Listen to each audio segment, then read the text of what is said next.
പുതിയൊരു വീഡിയോയിലേക്ക് എല്ലാവർക്കും സ്വാഗതം. ഇന്നുണ്ടാക്കാൻ പോകുന്നത് ഒരു അടിപൊളി ചമ്മന്തിയാണ്, ചമ്മന്തിപ്പൊടി. അതിൻ്റെ റെസിപ്പിയുമായാണ് വന്നിട്ടുള്ളത്. അപ്പോൾ ആദ്യമായിട്ടാണ് ഈ വീഡിയോ കാണുന്നവരാണെങ്കിൽ ഒന്ന് സബ്സ്ക്രൈബ് ചെയ്യാനും ലൈക്ക് ചെയ്യാനും ഷെയർ ചെയ്യാനും കമൻറ്റ് ചെയ്യാനും മറക്കരുത്. അപ്പം ചോറിൻ്റെ കൂടെ കഴിക്കാൻ പറ്റിയ ഒരു അടിപൊളി ചമ്മന്തിയാണ്. അപ്പോൾ നിങ്ങളെല്ലാവരും ഇതേപോലെ ഒന്ന് ട്രൈ ചെയ്ത് നോക്കണം. അപ്പം വീഡിയോയിലോട്ട് പോയാലോ? അതിലേക്ക് വേണ്ടി നല്ല ഉണങ്ങിയ തേങ്ങ ഇല്ലേ, കൊട്ട തേങ്ങ, അതായത് വെള്ളമൊക്കെ വറ്റി നല്ല ഉണങ്ങിയ തേങ്ങയാണ്. നമ്മളെ വീട്ടിൽ ഈ ഉണക്ക തേങ്ങ ഇഷ്ടംപോലെ കിടപ്പുണ്ട്. അപ്പോൾ അതാണ് എടുത്തിട്ടുള്ളത്.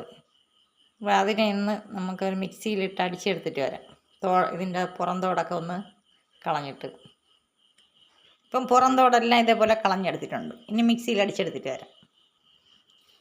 അപ്പോൾ അടിച്ചെടുത്തിട്ടുണ്ട്.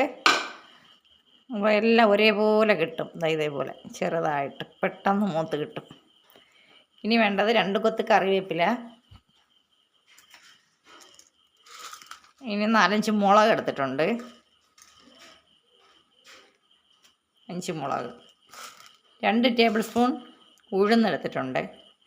പിന്നെ വേണ്ടത് 5-6 10-12 കുരുമുളക് എടുത്തിട്ടുണ്ട്.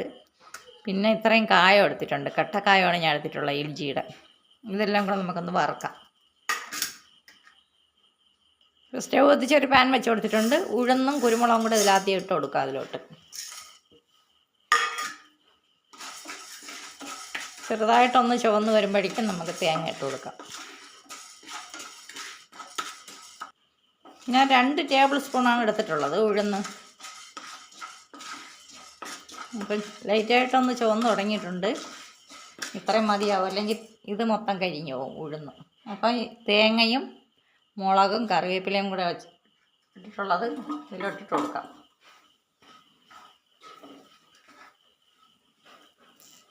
ഇത് പെട്ടെന്ന് തന്നെ മൂത്ത് കിട്ടും, കാരണം ഉണക്ക തേങ്ങ ആയത് കാരണം പെട്ടെന്ന് കെട്ടും പോവില്ല.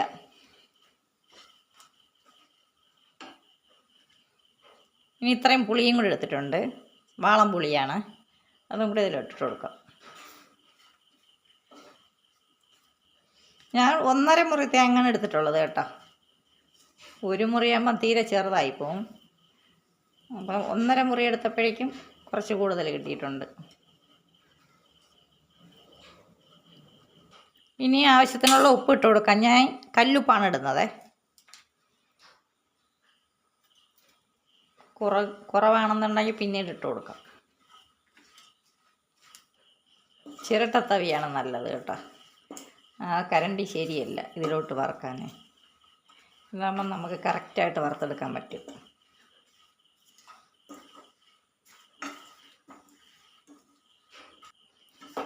ഇപ്പം തേങ്ങയൊക്കെ ഒന്ന് ചുവന്ന് തുടങ്ങിയിട്ടുണ്ട് നല്ലവണ്ണം. ഇനി കുറച്ചും കൂടെ ഒന്ന് ചുവന്നാൽ മതിയാവും.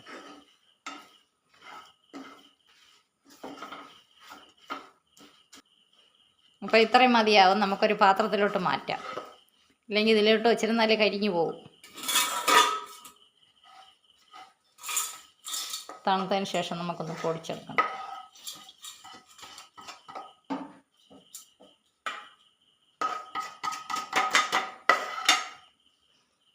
ഇനി കായമില്ലേ, കായം വറുത്തെടുക്കാം.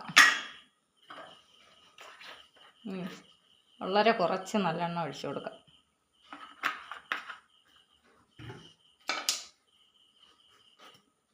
ഈ കായം ഒന്ന് മൂക്കാൻ വേണ്ടി മാത്രമുള്ള നല്ലെണ്ണയാണ്.